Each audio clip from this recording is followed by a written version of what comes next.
Hello everyone, my name is Jeffrey Mays and this is a Mastery Boot Camp. I'm the Director of Marketing for Novare Science and Math. I've been with the company 7.5 years now, and I talk to teachers and homeschooling parents and school administrators all over the country as part of my job to help them to implement a premier science program. And using Novare and Centripetal Press curriculum is not like other curriculum. We have a lot of new methods and new strategies and things like that that you need to know in order to make it work for you. We've had some who tried to use our material in a traditional learning style, and they were frustrated because they didn't get it. It just seemed like it wasn't working. And when we explained it to them, they went, "Oh, that makes so much more sense." So. Everyone needs to see this boot camp. We'll make it as quick and easy as we can, but it's really important for the success of your use of Novare and Centripetal Press curriculum. So let's get started. Tell me, first of all, if this sounds familiar to you. Cram, pass, forget, right?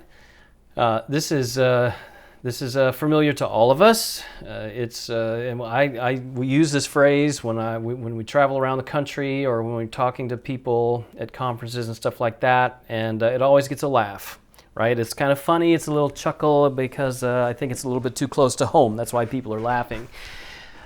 Because they all know that this is how we went through school. This is how our kids today are going through school so often, very often. But intuitively, we know this is not a good way to learn, right? I mean, forgetting, is that part of the objectives of this? What's going on? Why are we doing this? If it doesn't work, it clearly doesn't work, then why are we doing this? Well, let's take a look a little more closely at what the problem is. First of all, we have a system of inherited methods that don't work. Now, by this I mean worksheets with fill in the blanks, true-false questions, multiple choice, matching. You know about all these. If you're a teacher, you probably use some of these methods. This is the way it was when I was in school. Probably it was the way it was when you were in school. So what's the problem with these inherited methods? One is that they simply are not good. They're not good for getting information into students' heads. Okay, they're not good conveyors of information. They're not good for assimilation. They don't foster that. Secondly, the other thing is that they're not student-centered. They're not learning-centered. They are teacher-centered. Who came up with these question styles, multiple choice? I'll tell you who. It was not the students. It was the teachers. And the reason these are popular, as you probably are already ahead of me, because these are very easy to grade. Teachers came up with multiple choice because it's easy to grade. And that they're going to go home with a stack of papers, and they've already put in 7, 8 hours, and they're looking at putting in more hours when they get home grading papers. They don't want to do that. And so that's where multiple choice came from. Unfortunately, it's not good for learning. It's good for ease of the teacher's duties. More on that later.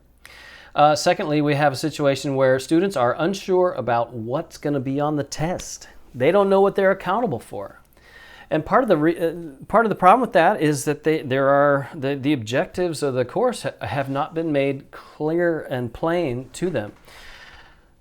Okay, second problem. Third problem is a lowering of expectations. You may have seen this. It's been in the media in the last decade or two. Reading levels have been reduced in textbooks.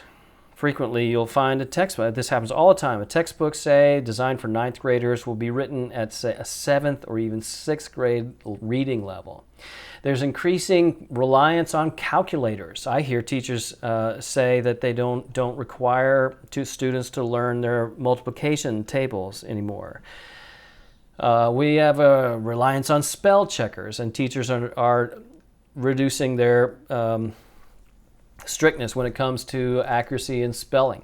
This is a case of efficiency over quality, efficiency over everything. Efficiency ruling the day. It's over substance. Efficiency is over growth.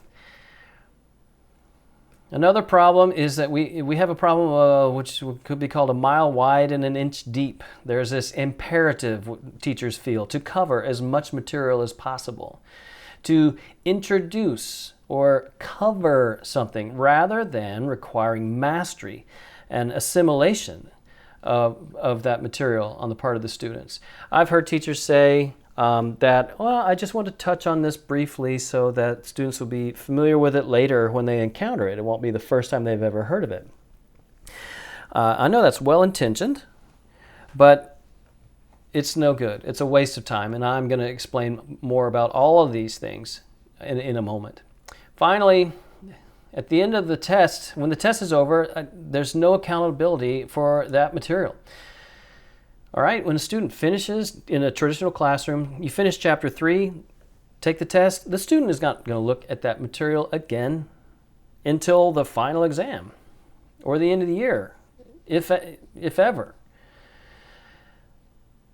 They're not accountable after the end of the exam, and they need to be. Okay, what are the results of this? The final exam. It's very stressful. We've seen this. We've seen this in our students. Students hate finals week. They hate it. And who wouldn't? It's stressful because in many cases it appears to be not fair. The students know that everything could be riding on the line for this one grade. Sometimes the final exam could be 30% or more. And if a student's not performing well already, they know that this one test, this one assessment has the power to make them fail the class. And they panic because they know that they don't know this stuff the way they should. They know that they crammed, passed, and forgot their way all the way through the year. And so they start doing stuff like drinking coffee and staying up all night, pulling all-nighters. The next thing is that the course material is soon forgotten 2 weeks into the summer. How depressing is this? Whatever happened to retention? 2 weeks into the summer, and students have forgotten most of the material, and I say weeks. How many minutes after the final exam are they immediately turning their minds to something else? That material, which was never stored in their minds in a systematic way, is just going to be quickly forgotten. Oh, depressing if you're a teacher and you just poured your heart out to these students for a year. Unfortunately, this is the norm for most subjects. It's the norm all over the country because, as I said earlier, efficiency rules. I could give an entire talk about the evils of efficiency-drivenness in our curriculum development and in our educational philosophy. Education cannot be done in a way that denies the fact that we're human. Education is getting humans from point A to point B, and there's just no quick, easy way to do that. Finally, students become like bored tourists. They know that they're just jumping through hoops to get a grade. They see through it. They know what's going on here. Subconsciously, they know they're not really learning. They're just going through the motions. They don't see the point, and so they become cynical about school. And then they start, some of them, sometimes you hear them start saying heartbreaking things like they hate school, that science is boring, which is amazing because science is anything but boring. And so you have a crisis. The effects of this are felt nationwide. And I want to end with a thought experiment. As I said, this is going to be 3 short presentations. The end of this one, I'm going to end with a thought experiment. What does mastery look like? Well, here's your thought experiment. Let's say you teach chemistry. All right? Start of the year, everybody starts off, great guns, everybody's working hard, they're studying, everyone's doing great. They take the tests, they do the assignments, everybody passes everything, they have a great time. They come to the end of the year. They take the final exam. Everyone passes. Everyone makes A's and B's. Hooray! All right, end of the year. School's over. Now go forward 6 months to Christmas of the following school year. Now, bring any of those students back into your chemistry classroom, give them a random test from the year before, any test, and give it to them, and what do you think they will do? How do you think they will perform? They'll probably look a lot like this guy, because in most traditional settings, students are not mastering material, they're doing something else that we call the Cram-Pass-Forget Cycle. So mastery learning is about out with the old Cram-Pass-Forget Cycle and in with a new paradigm. Learn, master, retain. In part 2, we're going to talk about the fundamentals of mastery learning.